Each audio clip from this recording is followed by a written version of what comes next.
L'édito politique de Caroline Roux sur Europe 1. Bonjour Caroline. Bonjour Bruce, bonjour Julie, bonjour à tous. Jean-Marc Ayrault et Arnaud Montebourg sont à couteau tiré dans le dossier Florange. Il y a deux lignes qui s'affrontent, mais surtout il y a cette question.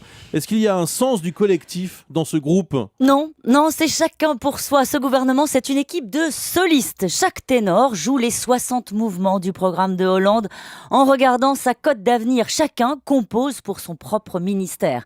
Montebourg part seul, avec sa méthode, à l'assaut des plans sociaux, sans cap sur les priorités de la politique industrielle. Il est la mauvaise conscience de la social-démocratie.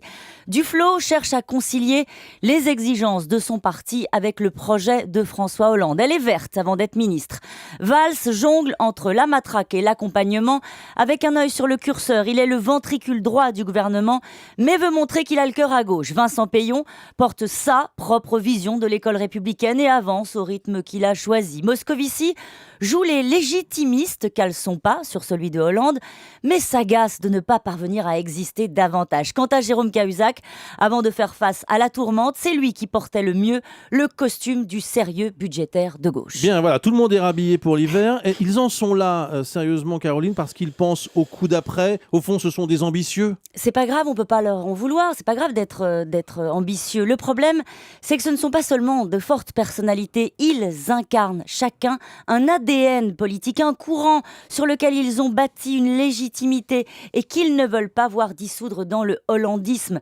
Tous ceux qui n'avaient pas d'identité marquée rue de Solferino ou à l'Assemblée sont dans une démarche collective et beaucoup plus effacée.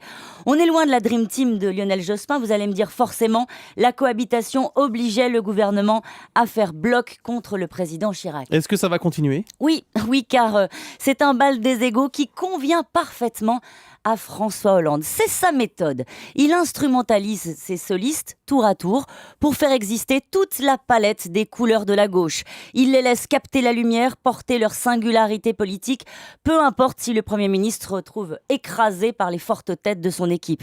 Les courants, les ambitions, ça a fait les belles heures de la rue de Solferino. Mais au sommet de l'État, ça se termine comme sur le dossier de Florange, par un raté. Merci Caroline Roux.